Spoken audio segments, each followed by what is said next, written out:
எனக்கு உண்டான காயம் அது தன்னால ஆறிடும். அது என்னமோ தெரியல, என்ன மாயமோ தெரியல, எனக்கு ஒண்ணுமே ஆவறது இல்லை. இதையும் எழுதிக்க.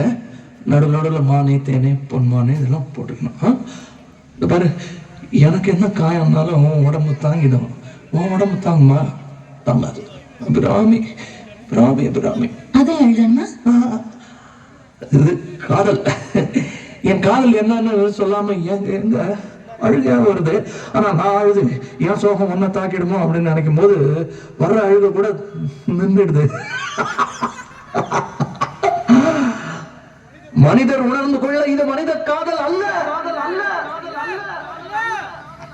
அதையும் தாண்டி புனிதமானது.